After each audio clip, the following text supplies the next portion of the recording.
हौसलों की उड़ान हो तो मंजिलें भी सलाम करती हैं।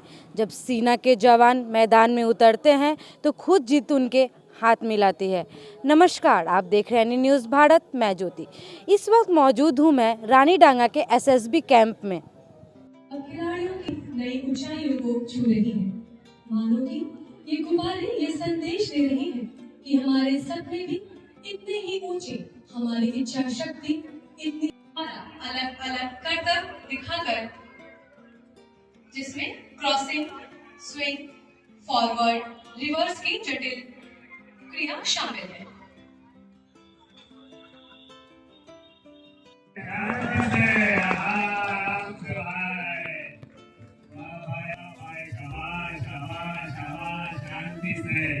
शांति से आराम से कलाकार है ये दो धंधा है।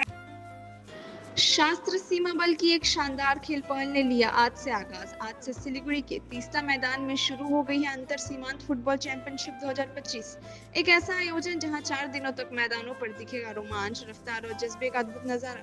कार्यक्रम की शुरुआत हुई एसएसबी के आईजी और डीआईजी के संबोधन से। टीमों की भव्य परेड, बैंड की शानदार प्रस्तुति और फिर वह आकर्षक पल जब एसएसबी के प्रशिक्षित स्वान दल ने हार्ट अटैक की इमरजेंसी रेस्क्यू से लेकर योगा तक कौशल का अनोखा प्रदर्शन किया।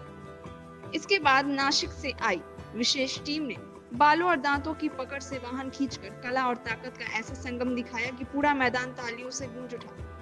और सुबह 10 बजे मुख्य अतिथि एसएसबी सीमांत सिलीगुड़ी के महानिरीक्षक वंदन सक्सेना ने कहा, खेल जवानों की एकजुटता, शौर्य और अनुशासन का प्रतीक है। तात्पर्य साफ है, अगले 4 दिनों तक सिलीगुड़ी का ये मैदान बनेगा सीमा सुरक्षा बल के जज्बे, ऊर्जा और प्रतिभा का केंद्र। और अब आइए सुनते हैं कि इस खास मौके पर आईजी बंधन सक्सेना ने क्या कहा। आरंभ हुआ, इसके बारे में बताइए सर, कहाँ, कितना दिन का है? ये 4 दिवसीय इंटर फ्रंटियर फुटबॉल है जो 2025 के लिए आयोजित की गई है। इसमें हमारी 7 टीमें 7 सीमांतों से हिस्सा ले रही हैं। रानीखेत, लखनऊ, पटना, सिलीगुड़ी, तेजपुर और गुवाहाटी, और उसके अलावा अतिरिक्त फोर्स हेडक्वार्टर की एक टीम है। तो कुल 7 जो टीम्स हैं इसमें हिस्सा ले रही हैं और इसका फाइनल 28 को खेला जाएगा। समापन भी 28 तारीख को होगा। और इसमें जो है सभी टीमें जो हैं बढ़ चढ़ के हिस्सा ले रही हैं।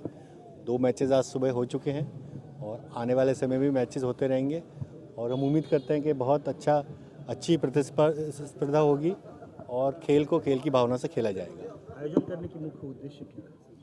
ये आयोजन हर वर्ष किया जाता है। इसका उद्देश्य ये है कि आपसी टीम सामंजस्य और आपसी जो एक आत्मविश्वास होता है वो बढ़ाने के लिए, और सभी जितने भी बाहर से हमारी टीम्स आती हैं उनमें आपस में मेलजोल की भावना और जो कॉमरेडरी है उसको बढ़ाने के लिए इसको आयोजित किया जाता है। और सर, जो जहाँ तक एसएसबी तो बॉर्डर में एलआरटी है, Indo Bhutan and Indo Bangla border, security है, अभी क्या स्थिति है? सिक्योरिटी अरेंजमेंट की क्या स्थिति है? सिक्योरिटी की स्थिति यही है कि जो हमारे बॉर्डर्स हैं उनको हमने टाइट सिक्योरिटी पे है। 24/7 हम लोग अलर्ट हैं। किसी भी प्रकार की कोई गतिविधि होने के लिए हम लोग हर तरह से फिजिकली, मेंटली और ऑपरेशनल रूप से हम सभी लोग तैयार हैं। सर, अभी इन दिनों एसआईआर के चलते हुए बहुत सारे बांग्लादेशी लोग जो है पलायन करते हुए दिख रहे हैं या कोशिश करते हुए अपने देश में जाने की कोशिश करते हैं, हालांकि वो इंडो बांग्लादेश बॉर्डर पे है। सर, इंडो नेपाल बॉर्डर से भी ये क्या कोशिश किया जा रहा है कि कोई घुसपैठ Nepal border, Indo Nepal border से जो है देश से बाहर जा सके, ऐसा कुछ? हाँ, पिछले कुछ समय में घुसपैठ हुई है और उसको हमने पकड़ के जो पुलिस के हवाले किया हुआ है। तो इस तरह के कई इंसिडेंट्स होते रहते हैं और जो थर्ड कंट्री नेशनल है हमने काफ़ी अप्रीहेंड किए। उसमें ज़्यादातर जो हैं बांग्लादेश से ही हैं और उनको तुरंत हमने जो नियरेस्ट पुलिस स्टेशन होता है उसमें हम उनको हैंड ओवर कर देते हैं। एसआईआर का कोई इम्पैक्ट है सर? एसआईआर कोई इम्पैक्ट नहीं, अभी तक तो हमारे बॉर्डर्स पे नज़र नहीं आया है, लेकिन हमने अपनी जो चौकसी है वो चाक चौबंद की हुई है और हर तरह से हम लोग तैयार हैं। सिचुएशन यहाँ पे चिकन स्नैक जो सिलीगुड़ी कॉरिडोर पे जो चिकन स्नैक बोला जाता है, कितना इंपॉर्टेंस है चिकन स्नैक का और कितना कंसर्न है ये इशू चिकन स्नैक और सिलीगुड़ी कॉरिडोर? हाँ, जो चिकन नेक और सिलीगुड़ी कॉरिडोर है ये बहुत ज़्यादा सामरिक रूप से, स्ट्रेटेजिक रूप से बहुत इम्पोर्टेंट है।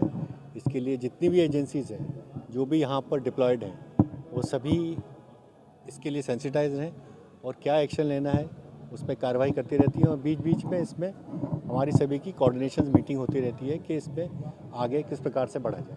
सर इसके साथ हमारे रिलेशन काफ़ी अच्छे रहे, लेकिन पिछले 30 साल में जो अंतिम सरकार आई उसके बाद सर किस तरह के सर उनके आर्मी की तरफ से भी सर कॉर्पोरेशन पहले जैसा है कि आप लोग जो एक्सचेंज होता है, डायलॉग एक्सचेंज होता है बॉर्डर पे, तो उसमें कुछ चेंजेस आए अंतिम सरकार आने के बाद बांग्लादेश से चूँकि हम लोग बांग्लादेश बॉर्डर पर डिप्लॉय नहीं हैं इसलिए मैं उस पर कोई कमेंट नहीं करना चाहूँगा। हम लोग मेनली नेपाल और भूटान बॉर्डर को। सर ऐसा क्या कहा जा सकता है कि कोई भी घुसपैठे चाहे वो इलीगल इन्फिल्ट्रेटर्स हो या कोई भी हो, नेपाल बॉर्डर जैसे जिस तरह से अनफेंस्ड है, जैसे ओपन बॉर्डर है, इसका फ़ायदा लेते हुए इंडिया से नेपाल पहुंच सकती है और इसके लिए आप लोग कितना हद तक जो है सिक्योर करेंगे बॉर्डर को, यहाँ से पलायन ना हो?